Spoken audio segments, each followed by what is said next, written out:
Wells Fargo is proud to support diversity, equity, and inclusion in our employees, our customers, and the communities we serve, as well as through content on Carolina Impact. This is a production of PBS Charlotte. Just ahead on Carolina Impact, worker shortages forcing some businesses to close or shorten hours. Could eliminating barriers for workers with criminal convictions bridge the gap? Plus, move over Uber. There's a new ride in town, and it's free, making uptown travel a little bit easier. And meet the dynamic duo taking folks for a different kind of spin with aerial arts. Carolina Impact starts right now. Carolina Impact, covering the issues, people, and places that impact you. This is Carolina Impact. Good evening. Thanks so much for joining us. I'm Amy Burkett. We've all seen the help wanted signs at businesses in the area. Employment analysts estimate there are tens of thousands of open positions, but there are some people applying for jobs having a hard time getting in the door. Carolina Impact's Colleen Harry shows us why some believe hiring people with a criminal record could make a difference. Meet a young man who loves to read. But before Corinthian Worley got to this point in his life where he devours words, he went through some things. I landed in prison for selling cocaine.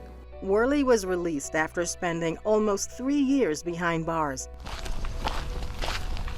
He says he was determined to take a different path and was looking forward to better days. But he knew that having a conviction would haunt him. I know I would probably still deal with it, like as far as trying to get a job and stuff, things of that nature. Advocates for people and families impacted by incarceration say unemployment is one of the biggest reasons people recommit crimes and are sent back to prison. Some job applications for the private sector ask about convictions. Getting past checking this box and landing a job has been difficult for some who serve time. Well, it matters because we're all human and we all exist on this world, on this planet, like to do, better for and with each other. That's not a business response, right? Businesses should do it because it affects their bottom line. Patrice Funderburg is the executive director of the nonprofit, the Center for Community Transitions, which focuses on families and individuals who were in prison. One of its programs helps individuals with convictions get jobs. It is the social stigma of being in jail or prison that creates not so much the barrier that we're aware of the person who experienced that justice conviction, but on the employment side, not understanding how to implement processes along the employment life cycle that can account for that. So we started out this morning, you told me about yourself, we're starting to have a conversation, developing a relationship. These students in this class were once incarcerated. They're learning about job interviews. Thank you so much for coming in. We provide the tools and resources and support for that individual to take the steps that are led by that individual to accomplish their goals. Advocates say getting people with convictions ready for work is just one part of the equation. Advocates say employers and their hiring process need to re-examine how they're looking at applicants. Most companies today have, stood up for ban the box as a condition of employment. They don't ask the conviction question until a conditional verbal offer of employment has been extended. Funderburg says even if company executives believe in giving second chances, that message isn't always filtered down through the hiring process.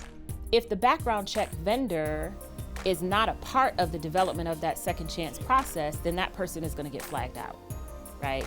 If the HR business partner or the recruiter or the talent acquisition person within the company doesn't have an understanding of the probability of that happening, then the person who has the justice involvement is only going to get an email to say, thanks for interviewing with us. After completion of your background check, we're not going to move forward with you. Genpack, a food packaging manufacturer, started hiring workers with records.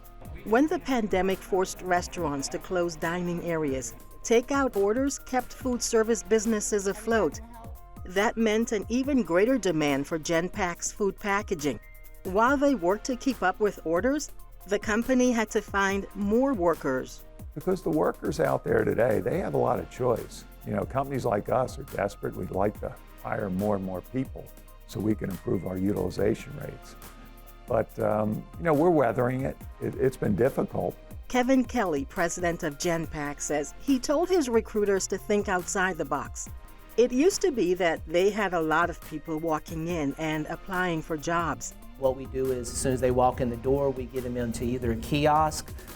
We also have tablets at all of our locations as well, and they're able to go in and put in an online application immediately. In 2020, with job applications from walk-ins slowing, Genpact executives widened their search for applicants. We've had such a close working relationship with the Economic Division of Mecklenburg County, and when they mentioned this as a possibility to sort of link us with some programs, we didn't hesitate one bit. And I think I said it in passing, hey, I think we're going to become a second chance employer.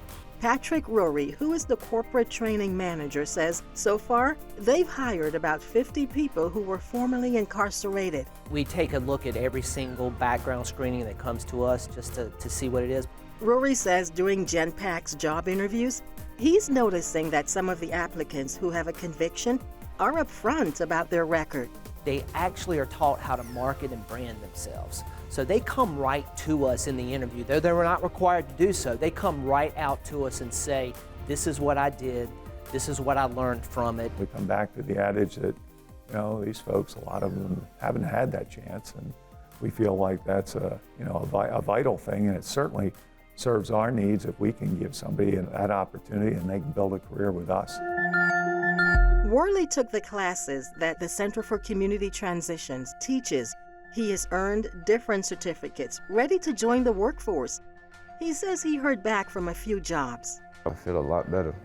I feel a lot calm, peaceful, just motivated, ambitious, the same, ain't nothing changed. It's actually got me a little bit, it added fuel to how I'm already feeling as far as what I want to do with my life. Now on the path he visualized and mentally prepared for. For Carolina Impact, I'm Colleen Harry. Thank you, Colleen. Genpact executives say the company hasn't had any safety issues with any of its second chance employees. In the last few years, transportation options have expanded tremendously, evolving from trains, buses, and taxis to Ubers, Lyfts, and in some cities, electric scooters. But now there's a new service in Charlotte. As Carolina Impact's Jason Terzis shows us, the best may be it's free. The multicolored lights coming from the disco ball are a dead giveaway. This isn't your typical car. And they have the disco ball and the music. It's a whole experience. In fact, it's not even a car at all. They're completely street legal. They have lithium-ion batteries. They're completely electric. It's Charlotte's newest mode of transportation, guest carts, which stands for Green, Easy, Safe Transportation. Think of it like a high-end golf cart with seating for 6. It provides an easy and environmentally friendly way to get around town.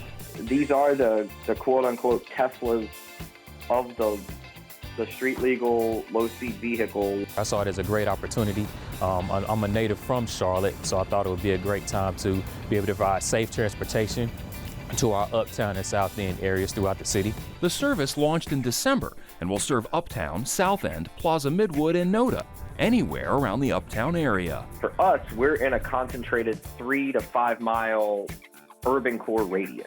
So we focus on that and strictly just go in there. And our trips are 5 to 15 minutes from point A to point B. Right now, Guest Carts runs primarily on Friday and Saturday nights, also during Hornets and Panthers games, or whenever there's a big event happening uptown. And just like so many other things these days, riders can get it through an app, the Guest Passenger app. One big opportunity for us will be when the soccer team comes, so we'll operate on those Saturdays as well. So just be tuned into our social media account so you can see the different times when we'll operate in addition to Fridays and Saturdays. Well, I saw them on social media, and I also saw some news stories about it, so I downloaded the app, and then it's free, so I thought that was really, really cool. So we thought we'd use it to go to the game tonight for the Hornets game. Wait, did she just say it's free? Yep, that's right. Riding in the Guest Cart is absolutely free.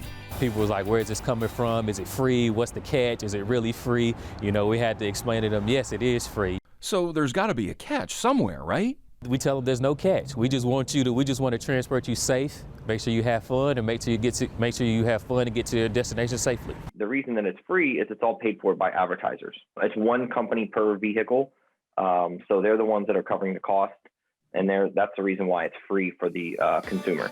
The service was created by South Meck High School and UNC Charlotte graduate Patrick Dye.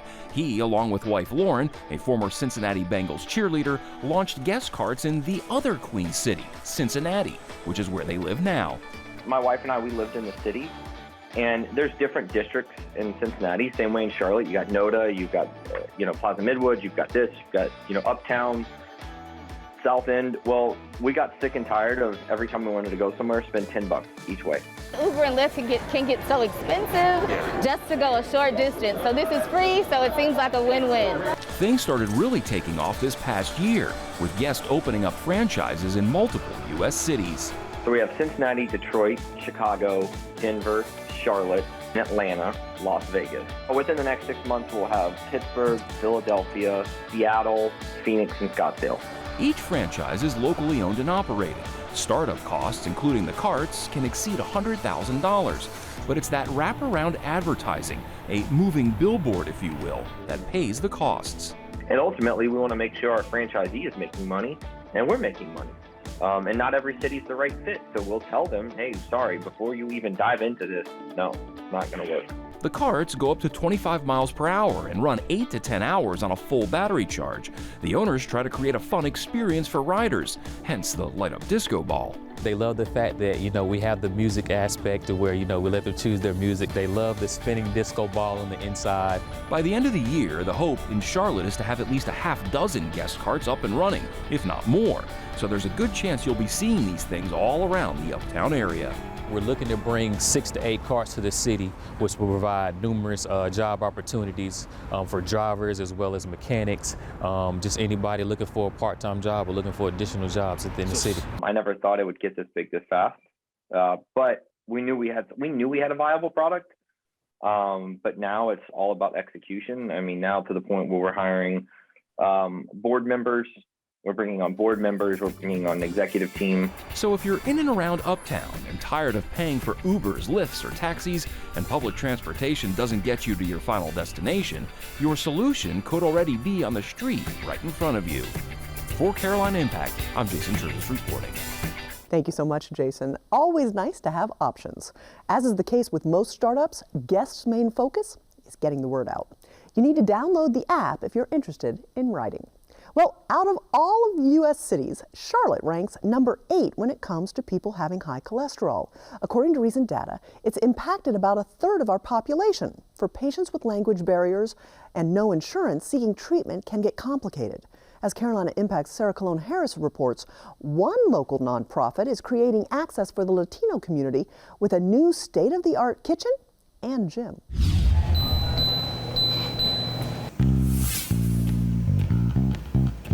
On any given day, this is where you'll find Consuelo Avalos, breaking a sweat, lifting weights, and doing cardio. Like many of us, Avalos packed on a few quarantine pounds she's anxious to get rid of.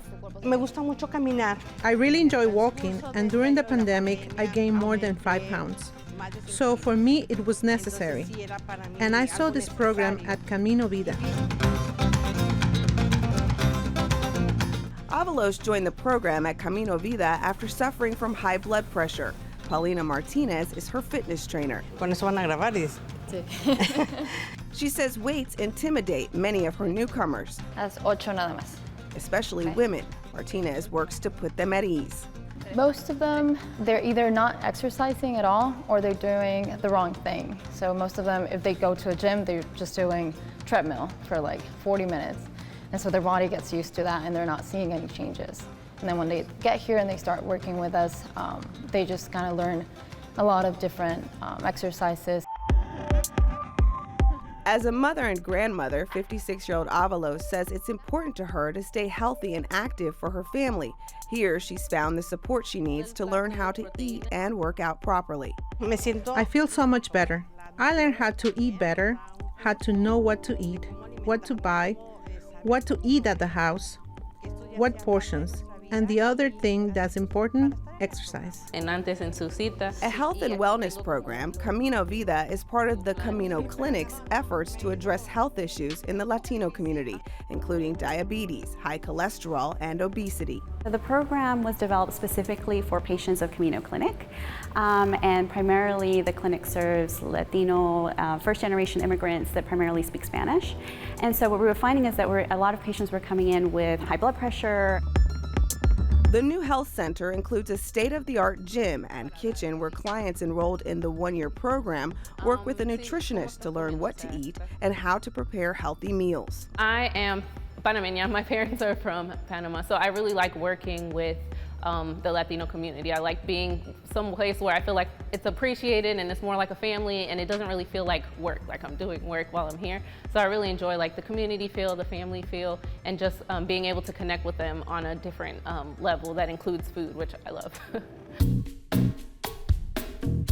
That personal insight into the Latino culture helps Taylor develop nutritional plans incorporating ethnic foods. Because when you think health, generally you're thinking like a green salad or like a parfait, and that might be something that you're totally not used to eating, especially as a Latino. For example, we have a lot of population who eats like squash, like chayote or nopales. Those are very nutritionally rich vegetables that they can continue to eat in their diet, and it doesn't have to be like a green salad. The program is paying off with improvements in weight loss and lower cholesterol levels. We're also seeing improvements in A1C and their blood pressure and all those other things as well. And so we're definitely seeing the results in the data. And individually, I think that primarily what we see a lot of is that they have improved self-esteem. Camino Vida is one of 4 areas at Camino, a nonprofit. The center also offers a behavioral health program, an upward mobility program focused on employment and financial services, and a food pantry. The community also has access to an on-site thrift store. We've made a good attempt at trying to, bring in bilingual professionals in all the areas, but I don't believe that the capacity has grown with the growth of the Latino population. So we are more overwhelmed today, even though we've got greater capacity than we were at the beginning because the need is so great. Rusty Price launched the Camino Center in 2003 after serving internationally on missions trips. And so I just said, we've got to do something. And we'd already started the nonprofit, but we were focused more internationally. And so that's when we decided to start the clinic, and the clinic was born. What started with just a handful of volunteers has grown from 25 employees just a few years ago to more than 85 employees. Rusty says today the need is even greater. The specific needs there's these gaps between the broad community and then the Latino immigrant community. And we've figured out how to be a bridge and how to do that. So now we're looking to scale across the state and even out to other states and take what we've learned and hopefully be able to influence or start other programs just like Camino in other places. Cerrar este aquí, con los brazos derechos, sin doblar, para pasar al otro lado. For Avalos, being in an environment where she can feel seen and heard has made all the difference on her journey to healthy living. For Carolina Impact, I'm Sarah Colon-Harris reporting. Thank you, Sarah. The annual cost for Camino's program is $240 per person. Financial assistance is also available. Hitting the gym isn't the only way to get your body moving. In South Charlotte, 2 women take movement to another level, literally, with aerial arts classes.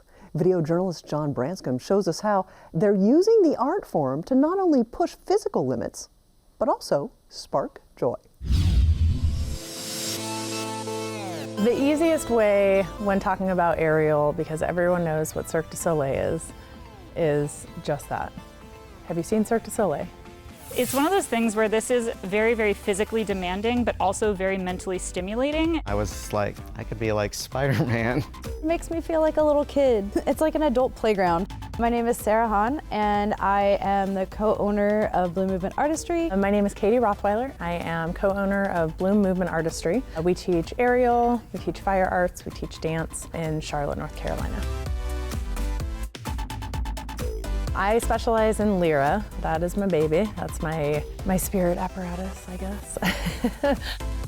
Doing trapeze is like Do you ever watch ice skating and how they start that spin where they're just kind of going and they're like that motion? That's how I feel on a trapeze, where it's like you're an ice skater on a rink and you're so beautiful and you take up so much space even though you're in such a small little area. It just brings me joy. I like hard apparatus, like a lyra, because I can move myself around it. Whereas silks, sometimes they have a mind of their own. Silks is fabric that is connected up to the top, and then it comes down into different pieces at the bottom. And so that one's going to be requiring you to hold yourself up in the air a bit more than some of the other apparatus, so it definitely does really test your endurance and get you a lot stronger. We really do try and combine the fitness aspect with the artistic aspect to create a fun workout. My name is Mel Fox, and I'm a student at Bloom Movement Artistry, and I come here to work out and be creative and just flow a little bit on my lyra hoop. I actually started my aerial journey because I was doing a blog post for the company that I run, Work for Your Beer, and I wanted to pick kind of the weirdest thing I could do. So I picked lyra, and I got on this hoop, and I had no idea what I was doing. And it was so much fun, but the next day I could not lift my arms. It was such a great workout that I was like, I have to go back. Aerial was completely different, and every single time I learned a new trick or a new move or learned how to like move my body in a different way, it was just very fulfilling. But more than that, what kept me around for so long is the community. I think we're offering more than just fitness here. Here, it's more like you're in a family, you're all working towards your goals and you're supporting each other. So not only are you coming in here to like feel strong and confident and powerful, but like you're also here to cheer other people on while you're also being cheered on. So it's like a really cool community that's just forming and growing at all times. My name's Chris Plizzi, and it just makes you feel like you can do it no matter what body type, gender, or skill level, muscle, you know, everyone can do it. Bloom, which is our yearly festival that we do, it is a showcase. It's aerial, it's dance, fire, lots of different types of circus performance and things like that. That show happens yearly. It's a big deal. I did my first performance ever about 6 months into doing aerial. I had never felt more supportive than I had at that point in time. This community is unlike any other community I've been a part of. Everyone like genuinely wants you to succeed, and that was a new feeling for me. I get inspired by seeing my students do the things that they've been dreaming about. So having someone come in here, look at something and say, I'm never gonna be able to do that, and then in a few months having them do the skills that they really never thought they were gonna be able to do, it's huge. We wanna make sure that everyone is feeling happy and successful in the space. Art is probably one of the most important things to the human experience in general. It makes living worthwhile. This is my favorite place in the whole world to be. Thank you, John. Bloom Movement Artistry also offers belly dancing and fire art classes. We'd love your feedback on tonight's show, or if you have a story idea, you can send them to feedback@wtvi.org. Well, thank you so much for joining us. We always appreciate your time, and we look forward to seeing you back here again next time on Carolina Impact. Good night, my friends.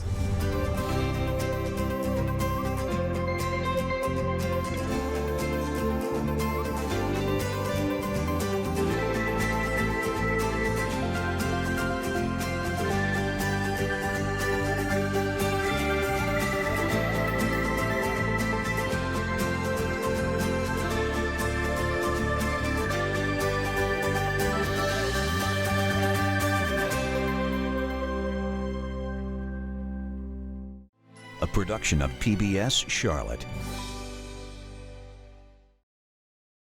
Wells Fargo is proud to support diversity, equity, and inclusion in our employees, our customers, and the communities we serve, as well as through content on Carolina Impact.